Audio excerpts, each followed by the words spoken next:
Good morning and welcome to TOI Japan Market Radio for Sunday, December 7, 2025. I'm your host coming to you from Tokyo. This show is designed for global investors tracking Japanese equities, foreign exchange, and rates, bringing you the data and analysis you need to stay on top of your Japan exposure. Today we have a bit of a unique session since the Japanese market was closed for a holiday, but there's still plenty to unpack on the policy and geopolitical front. Let me bring in our portfolio manager who focuses on Japanese macro. Can you give us a quick overview of where we stand? Thanks for having me. So as you mentioned, Japanese markets were closed today for a holiday, which means no trading in equities, no movement in the yen during Tokyo hours, and no JGB activity. That said, we've had some significant developments over the weekend and into today that are going to shape how investors think about Japan when markets reopen. We're looking at a policy showdown between the Bank of Japan and the new Finance Minister, some geopolitical friction with China, and notable foreign buying in the banking sector. Each of these has distinct implications for positioning going forward. Let's start with what's arguably the most important story for rates and currency traders. Reuters is reporting that the Bank of Japan has won its first showdown with Finance Minister Takaichi. This seems like a critical development for anyone watching Japanese monetary policy.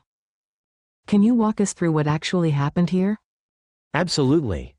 This is a story about institutional tension at a really pivotal moment. Shunichi Takaichi, the new finance minister, has apparently been pushing back against the Bank of Japan's approach to monetary policy, likely advocating for a slower pace of tightening or maintaining accommodative conditions longer than the BOJ prefers. The central bank has held its ground in this initial confrontation, which is being framed as a victory for BOJ independence. But the Reuters headline includes a very important caveat, noting that what comes next is less certain. That tells us this isn't a resolved issue, it's the opening round of what could be ongoing friction. So for investors, this isn't necessarily a clean signal that the BOJ will proceed with its normalization path without interference. What does this mean practically for Japanese government bond yields and the yen? In the near term, the fact that the BOJ maintained its stance should support the credibility of its tightening trajectory. That would typically keep JGB yields anchored or even push them slightly higher if the market prices in more confidence that rate hikes will continue. For the yen, confirmation of BOJ independence is modestly supportive because it reinforces the narrative that Japan is moving away from ultra-loose policy while other central banks are cutting or pausing. However, the uncertainty about future rounds of this negotiation introduces volatility risk. If Takaichi succeeds in future confrontations, that could quickly reverse any yen strength we see from this episode. And what about equities when the Nikkei and TOPIX reopen? Does this policy clarity help or hurt? It's a mixed signal for equities. On one hand, clarity around BOJ resolve is positive because it reduces policy uncertainty, which equity investors hate. On the other hand, if the BOJ proceeds with tightening as this outcome suggests, that creates a headwind for corporate earnings growth, particularly for exporters and sectors sensitive to domestic borrowing costs. So I'd say modest support from the clarity angle, but ongoing caution around the tightening trajectory itself. The real risk is if this becomes a recurring political fight, which would inject volatility into rates and FX markets, and that's never good for equities. Staying with policy but shifting to geopolitical risk, we've got a concerning defense incident reported by Bloomberg. Japan says a Chinese fighter jet locked its radar on a Japanese military aircraft. This sounds like a significant escalation. What's your read on this? This is serious from a regional security standpoint. Radar lock incidents are not routine surveillance operations. They represent a potentially dangerous escalation because they're seen as preparation for weapon engagement. This almost certainly occurred in or near the East China Sea, where both countries have overlapping territorial claims, particularly around the Senkaku Islands.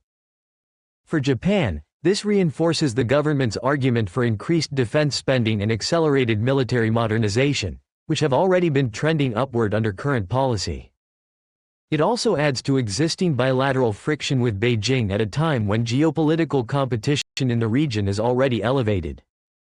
How should global investors think about this in terms of market impact? Is this something that moves markets materially, or is it more background noise? It depends on whether this becomes a pattern or remains an isolated incident. In the immediate term, you'd expect modest negative pressure on Japanese equities from risk-off sentiment and geopolitical uncertainty. There might be some marginal support for defense contractor stocks like Mitsubishi Heavy Industries, IHI, or Japan Steel Works, but that's unlikely to offset broader index weakness. For the yen, incidents like this typically trigger safe haven flows into Japanese currency, so you could see some yen strength despite the domestic risk-off mood. And for JGB yields, flight to safety demand would push yields lower, particularly on the 10-year maturity. So potentially yen strength and lower yields, but equity pressure. That's a classic risk-off configuration for Japan. Do you think this changes the broader investment thesis for Japan exposure? Not fundamentally, unless we see a pattern of escalation or direct military confrontation. Japan's security environment has been tense for years, and markets have largely priced in a baseline level of friction with China. What this does is remind investors that geopolitical risk is part of the Japan story, and it could justify maintaining some hedges or being selective about sector exposure. Defense and infrastructure might see support, while export-heavy sectors with significant China exposure could face additional scrutiny. Meanwhile, in corporate news, there's an interesting data point on foreign investor activity. MarketBeat reports that Walleye Capital, a US-based investment firm, has purchased shares in Mitsubishi UFJ Financial Group, Japan's largest bank. This seems notable given the broader context of foreign flows into Japan. What's your take on this? This is a positive signal for sentiment around Japanese financials.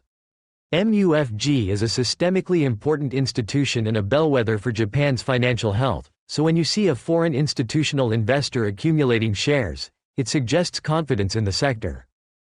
This is particularly interesting given the Bank of Japan's recent moves toward interest rate normalization, which generally benefits bank margins. Foreign investors have been reassessing Japanese equities on the back of better corporate governance, shareholder returns, and now a more normal rate environment. The banking sector has been one of the key beneficiaries of that reassessment. Does a single institutional purchase like this have any direct impact on the Nikkei or TOPIX, or is this more of a sentiment indicator? It's primarily a sentiment indicator. MUFG is a Nikkei 225 constituent and the financial sector typically represents 15 to 20% of the index weighting, so foreign buying does provide some technical support. But a single trade like this isn't going to materially move the index unless it's part of a broader wave of foreign inflows. What it does signal is that foreign institutions see value in Japanese financials at current levels, which could encourage other investors to take a closer look at the sector.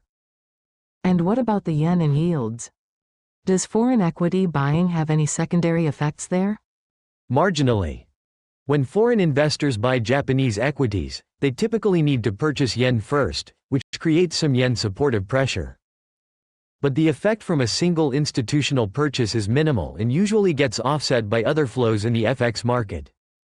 As for JGB yields, bank equity purchases don't have a direct impact, though a strong and well-capitalized banking sector does support broader fiscal stability narratives, which can be indirectly positive for sovereign debt markets.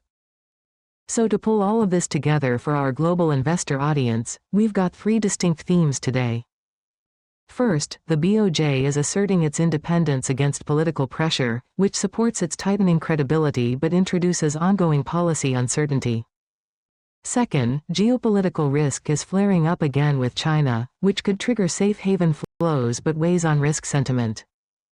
And third, foreign investors are showing confidence in Japanese financials, which is a positive signal for the sector. How should investors be thinking about positioning as markets reopen? I think the key is to recognize that Japan remains in a transition phase. The BOJ is trying to normalize policy, but it's facing political resistance and external risks.